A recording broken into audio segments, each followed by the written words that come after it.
நான் சொல்றேன் 250 ரூபா நாப்கின் பீரியட்ஸே நிக்கிற வரைக்குமே யூஸ் பண்ணா கூட 1 லட்சம் ரூபா கூட வராது. எவ்வளவு ஒட்டுமொத்த லைஃபுக்கே.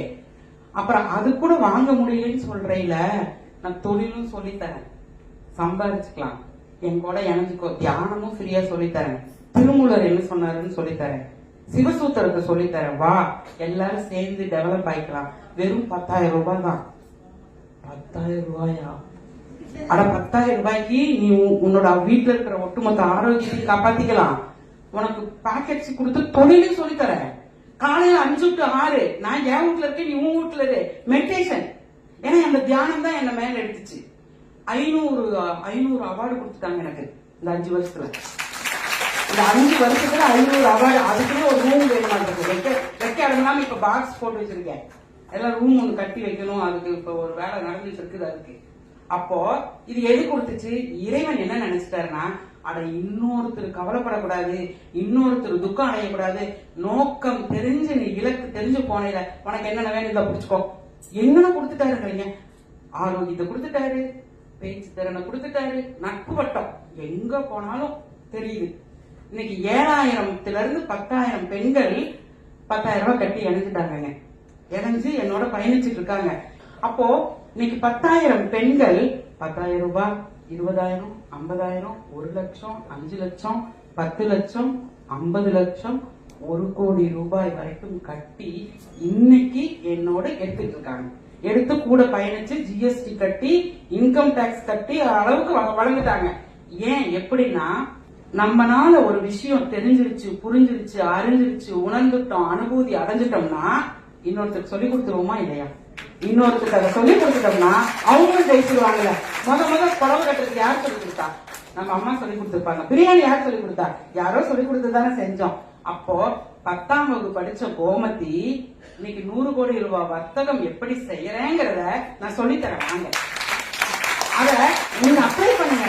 காலையில 4 மணிக்கு எந்திரிச்சு 5 to 6, 4 to 6ல நம்மளோட வேலையெல்லாம் முடிச்சுட்டு குளிச்சுட்டு பகவானை நினைச்சு உள்ளுக்குள்ள திரும்பினீங்கன்னா உங்களுக்குள்ளார ஒரு சக்தி இருக்கு, அது உங்களையே வழிகாட்டும் அப்படின்னு சொல்றேன் நானு.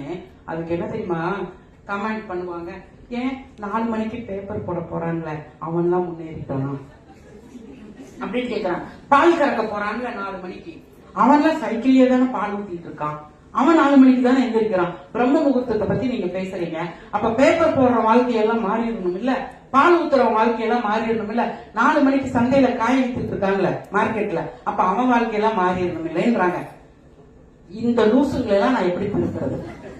4 மணிக்கு எந்திரிச்சு குளிச்சுட்டு பிரம்ம முகூர்த்தத்துல உட்கார்ந்து கண்ணை மூடி உனக்குள்ள பாருடானா பேப்பர் போடுற வாழ்க்கை எப்படி மாறும்? நான் இதுக்கு பதில் எப்படி நான் சொல்றது? இப்படி விதண்டாவாதம் தர்க்கமான மக்களோட தான் நீங்க உள்ள போய் பழகி ஜெயிக்கணும். புரியுதுங்களா? அப்ப இது ஏன் கடவுள் உங்ககிட்ட கொடுக்கறாருன்னா, எனக்கு மட்டும் என்ன அப்படியே வாமா கோமதி சானிட்டரி நாப்கினா எடுத்துட்டு இருக்கா, போமா கோமதி அங்க எல்லாம் இருக்காங்க லைன்ல நிக்கிறாங்க போ, அப்படியெல்லாம் கொடுக்கலீங்க. முட்டி மோதி உருண்டு பிறண்டு புரிய வச்சு என்ன கேட்கற, இந்த அந்த புடிச்சுக்கோ, இன்னும் அதுவும் பத்திரியா இந்த வீடியோ வந்து புடிச்சுக்கோ, இதுவும் பத்திரியா இந்த 9 வந்துட்டாங்க புடிச்சுக்கோ. அப்படிதான் நயன்தாரா மேடம் எப்படி வந்தாங்கன்னா, அவங்க எங்க இருக்காங்க, நான் எங்க இருக்கேன், எனக்கு அவங்களுக்கும் ஏதாவது சம்பந்தம் இருக்கா? நான் என்ன சினிஃபீலியா இருக்கேன்? அவங்க படம் பார்த்தா ரசிச்சுட்டு பார்த்துட்டு வரலாம், அவ்வளவுதான் எனக்கு தெரியும். இதே மாதிரி ஒரு மேடையில பேசிட்டு இருக்கேன். அப்படி பேசிட்டு இருக்கும்போது அந்த கொரோனா டைம் தான், கொரோனா அது முடிஞ்சு நான் பேசி முடிஞ்சு 1 வாரத்துல கொரோனா இல்ல லாக்டவுன். நான் என்ன பேசுறேன்னா, ஒவ்வொரு பெண்ணும் எந்த நாப்கின் பயன்படுத்துறானே தெரியாம சிகரெட் குடிக்கிறதுக்கு சமம்.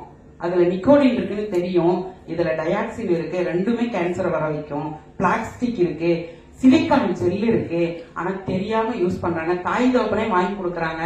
நான் ஒரு அருமையான பொருள் வச்சிருக்கேன், அந்த பொருளோட டெமோ யாராவது நீங்க வந்திருக்கிறவங்களாம் பாக்கணும்னா வாங்க, என்னோட ஸ்டாலுக்கு வந்தீங்கன்னா டெமோ இருக்குன்னு சொன்னேன். இவ்வளவுதான் பண்ணிட்டு எனக்கு 5 நிமிஷம் தான் கொடுத்தாங்க, முடிச்சுட்டேன்.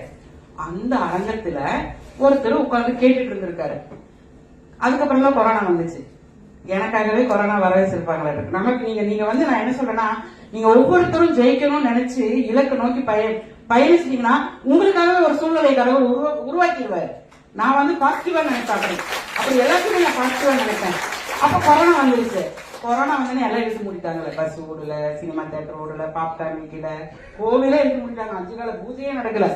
அப்ப இந்த மனுஷன் கேட்டாருல, இங்க உட்காந்து காதல கேட்டாருல, அவரு லேசா சொல்லியிருக்காரு, ஒரு அம்மா வந்து 5 நிமிஷம் பேசுச்சு, நல்லா பேச்சு, ஏதோ நாப்கினை பத்தி பேசினாங்க.